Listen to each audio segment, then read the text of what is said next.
Why knowledge matters. I'm going to relate it to kind of a number story.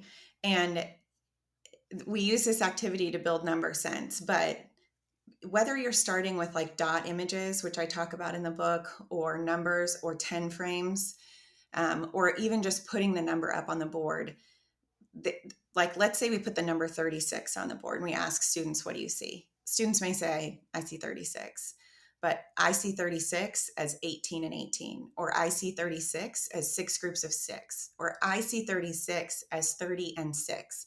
What are all the way? This is what is right in front of you is 36, but what is it made up of? What else might it be, right? This, so too with human beings, right? I see an eighth grader. I see, but who is in there? What is packed around? What are the identities of this eighth grader? What are the developing factors of this human being in front of us? So, this practice around saying, maybe we take fewer things at face value. And that's where we talk about those surface interactions or statements, like when a student says, like, when am I ever going to use this? Okay, well, maybe let's not take that always at face value. What is that really about? So I hear that as something more than what it's presenting as on the surface. And I think in human, maybe it's like a resistance to being reduced, right? Like anti-reductionism. So rather than reducing students to students who don't know their math facts, or students who do, or students on an AP track, or students in intervention, rather than the reductionist story of who they are, it's like a resistance, right?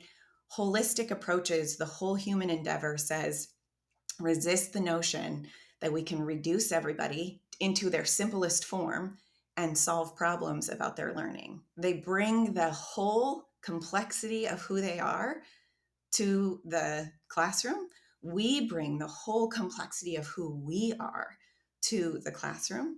So that's the reality. And let's work with that reality rather than as a teacher feeling like you have to reduce yourself into the simplest form, and to break yourself into bite-sized pieces. So this happens, it's like at the micro level with students, at the macro level as adults, and all of this requires our attention if we hope to move the needle on learning mathematics.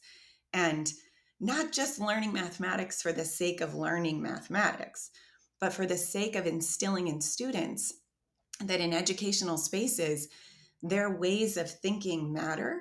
Their approaches to figuring things out matter, right? So if you think about the messages we send about who belongs in learning spaces of any sort, math class is an opportunity, any class, but math class is a place where we can invest in that idea that, like, you belong here in the learning. Your ways of thinking matter. Your questions matter. When you get stuck, it matters. Like, all of that is part of the journey that's worth experiencing rather than creating like a roadblock or a barrier that some students just can't get past because of the structure they're learning in. It has nothing to do with the student. It has to do with the structures and the conditions that they're learning in. That's why knowledge matters.